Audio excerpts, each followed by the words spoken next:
I'm joined today by Harvey Kaye, who is professor of democracy and justice studies at the University of Wisconsin-Green Bay, also author of the book The Fight for the Four Freedoms: What Made FDR and the Greatest Generation Truly Great. And our topic today is the rise of right-wing anti-intellectualism. As a kind of historical context, Harvey, where do you see this dating back to? When did we first start to see this?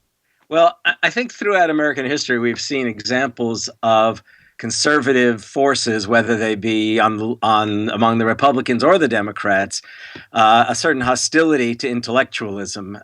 In part, that it goes all the way back to the idea that intellectuals are the folks who came over from Europe and brought their dangerous ideas with them. You know, whether they were Jacobins of the French, friends of the French Revolution, or later abolitionists of a sort, or even later socialists and anarchists. So there's that fear of ideas as somehow alien to America, which fails to appreciate the degree to which America's greatest political figures, from Jefferson and Thomas Paine all the way through to the likes of Martin Luther King, have all been, in their fashion, intellectuals.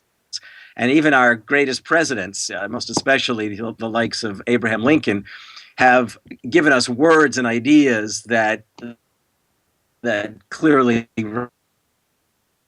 rank among the greatest intellectual ideas of their day. But in any case, I think if we talk about the contemporary conservative, we have to see the degree to which the building in the wake of McCarthyism and all that, the building, especially in the 1970s, of the new conservative movement, which relied so much on two major foundations: one, the corporate world, and on the other, the world of Christian fundamentalism and evangelicalism, that these provided a certain kind of antagonism to ideas and indeed intellectuals.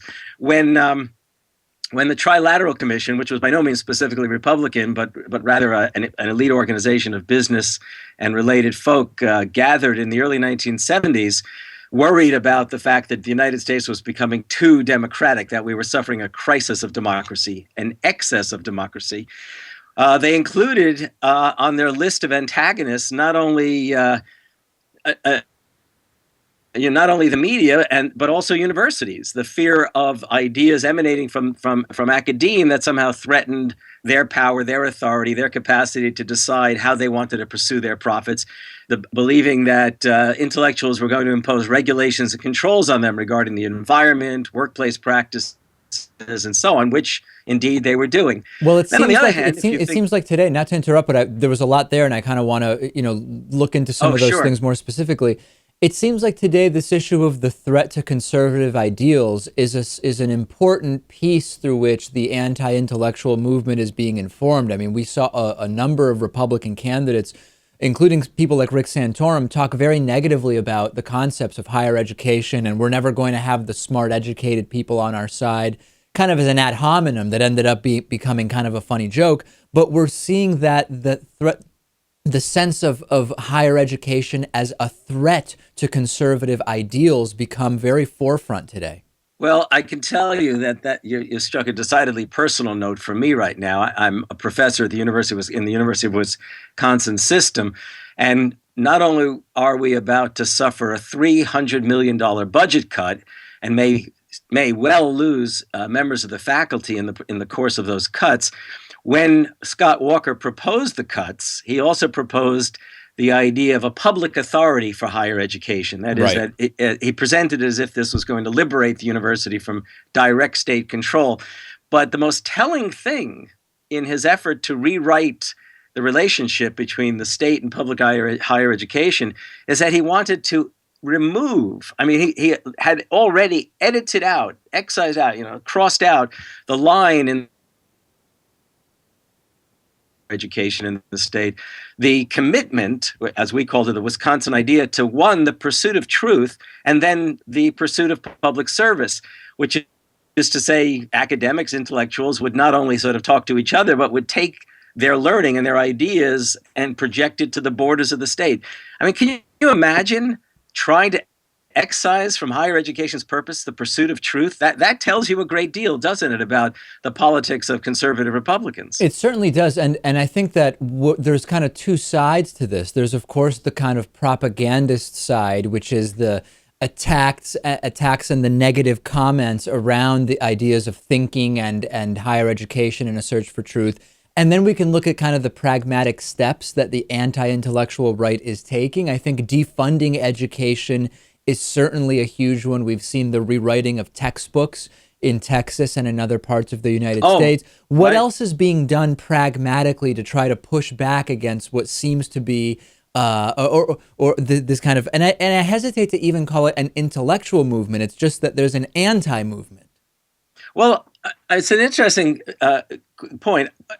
And one of the things that I've sort of found myself doing is saying, have I been around so long that everything old is new again? If you look at the literature that's come out from the right, built into it is a decided, a persistent attack on intellectuals, a persistent attack on dissident ideas. But the way I reviewed a book for the Daily Beast titled "The Shame" by the renowned black conservative intellectual, or people like to combine the terms conservative and intellectual, by the black conservative writer Shelby Steele, who's at the renowned conservative think tank, the Hoover Institution. And it's a straight out assault on, not simply on liberal politics, but a straight out assault on liberal ideas. And basically that liberal ideas for these last 40 and 50 years have promoted a kind of politics and ideology that has led minorities, and most especially African Americans, to suffer and basically to become dependents of the state and indeed the liberal elite. I mean, if you look at the writings of conservatives these days, the arguments that we associated with Rush Limbaugh over these many decades are now becoming, if you like, sort of the words and ideas even of folks who posture as themselves intellectuals. When I read Shelby Steele's work, I kept thinking, haven't I heard this before? Haven't I read this before? Perhaps in a cruder fashion from Rush Limbaugh, Glenn Beck, and others. So I think there's that. I think as well we have to consider the degree to which, if you look at the so-called mainstream media, the absence of liberal left voices and the inclusion in the media conversation of folks who appear to be liberal because they have, more of a mind than others, perhaps, and they've given more attention to ideas, but often they're as centrist can be. There is, as I said, this exclusion from any kind of, it used to be the case they would say, well, look, Noam Chomsky and Howard Zinn are excluded from mainstream public debates. I mean, the degree to which the left broadly is excluded nowadays. Don't you think that there could be another strategy for the anti-intellectual right, which is to try to intellectualize their positions? And we've seen this happen in kind of small instances, sometimes around, you'll have Christian apologists who present their right-wing ideas as kind of pseudo-intellectual. We see it in little instances, sometimes with taxation and supply-side economics. But broadly speaking, it hasn't been done that much. Well, I think one element that I'd like to remind us all of is this. Ever since Ronald Reagan began his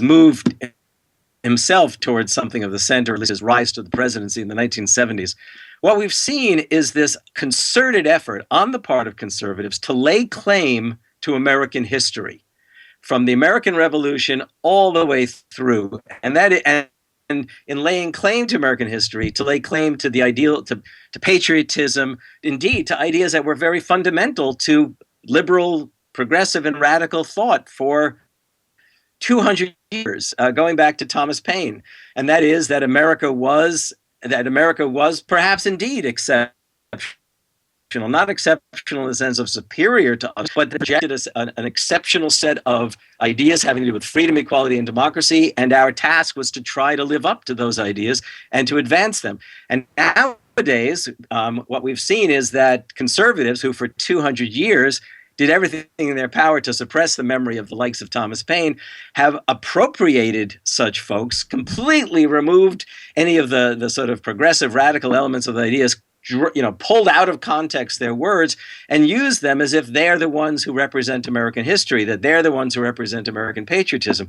Indeed, as if they're the ones who can tell us what makes America exceptional, and somehow that always seems to refer to a kind of superiority.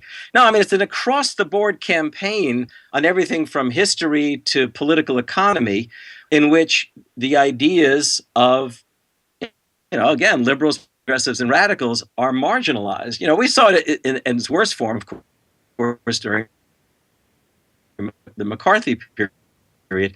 But we see it today in a sense where driven from the public square. In fact, it's funny, but what is it, about 10, 15, 20 years ago, they talk about religion being driven from the public square. Now it seems that anyone with serious ideas is being driven from the public square if they're not speaking a conservative rhetoric.